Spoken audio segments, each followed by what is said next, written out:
CPI జయంతి ఉత్సవాలు దేశవ్యాప్తంగా జరుగుతూ ఉన్నాయి. మన రాష్ట్రంలో కూడా డిసెంబర్ 26 నాడు ఖమ్మంలో భారీ ఎత్తున పెద్ద బహిరంగ సభ చేసి దానికి ఫారెన్ డెలిగేట్స్ కూడా వస్తూ ఉన్నారు. ఆ సందర్భంగా లక్షలాది మందితో బహిరంగ సభ చేయాలనుకున్నాం. సిపిఐ పార్టీ 100 సంవత్సరాల కాలంలో అనేక ఆటుపోట్లు ఎదుర్కొన్నది, విజయాలు కూడా సాధించింది. పల్లె పల్లెకు సిపిఐ, ప్రజల గుండెల్లో సిపిఐ ఒక నూతన ఉత్తేజం తీసుకోవడానికి ప్రయత్నం చేస్తుంది. ఈ దేశానికి సంపూర్ణ స్వాతంత్రం కావాలని పిలిపించిన మొదటి పార్టీ సిపిఐ.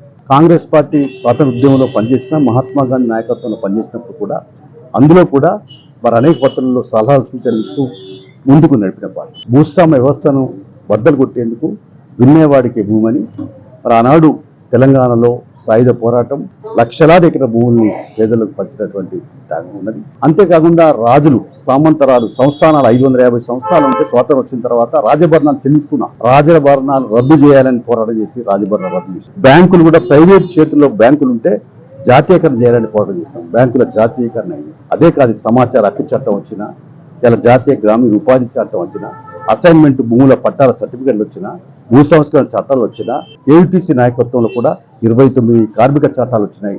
అయితే మోడీ ప్రభుత్వం వాటిని రద్దు చేసి 4 ఊర్లకు విభజించి హక్కులు అందించే పరిస్థితి ఇస్తా ఉన్నాడు. అలాగే వ్యవసాయం, రైతులకు సంబంధించినటువంటి పంటలకు కనీసం గిట్టుబాటు ధర కావాలని స్వామినాథన్ కమిషన్ సిఫార్సు అమలు చేయాలని ఆ డిమాండ్ కూడా పోవడం జరుగుతూ ఉంది.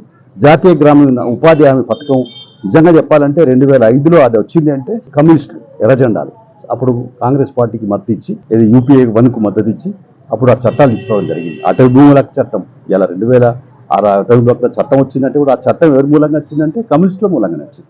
ఇలా ఎవరైతే పోడు కొట్టుకొని పనిచేస్తున్నా వాళ్ళకి పట్టాలు ఇవ్వమంటున్నాం.